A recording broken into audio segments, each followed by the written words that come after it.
Récemment annoncée par le ministère de l'Éducation nationale, la gratuité des manuels scolaires a suscité une lueur d'espoir chez de nombreux parents et élèves. Cependant, la réalité semble bien différente. Cette situation d'augmentation des prix des manuels soulève un questionnement évident. Sachant que la période scolaire est déjà entamée, pour certains de ces livres, le prix s'est vu doubler contrairement à celui de l'année écoulée. Déjà, je vais dire que ça impacte déjà parce que moi, en tant que parent, j'avais déjà acheté les anciens manuels.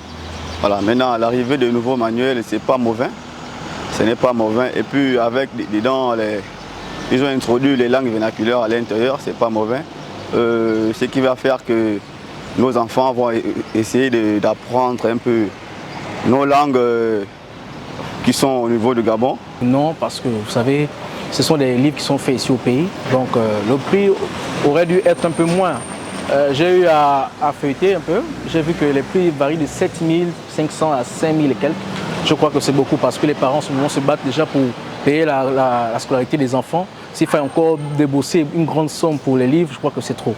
L'année passée, nous avions payé les manuels scolaires très moins cher. Si les manuels scolaires cette année augmentent, c'est un manque de sérieux. C'est un très manque de sérieux.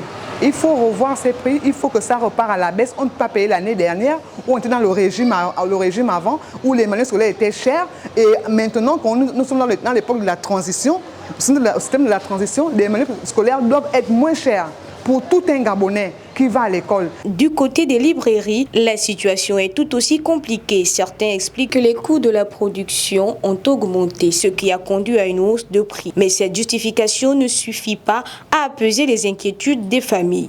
Moi, en tant que Gabonais, je ne suis pas d'accord et il faut que tous les parents d'élèves s'y mettent pour qu'on revoie ce prix à la baisse. Madame la ministre, je crois qu'il faudrait que vous puissiez revoir les prix des manuels qui sont homologués au pays, afin que la population ait la possibilité de s'en procurer. La promesse de gratuité des manuels scolaires reste une belle intention, mais elle nécessite une mise en œuvre réelle et efficace. Il est impératif que le ministère de l'Éducation nationale prenne des mesures concrètes pour garantir l'accès à une éducation équitable pour tous. Les voix des parents, enseignants et élèves doivent être entendues afin de trouver des solutions durables.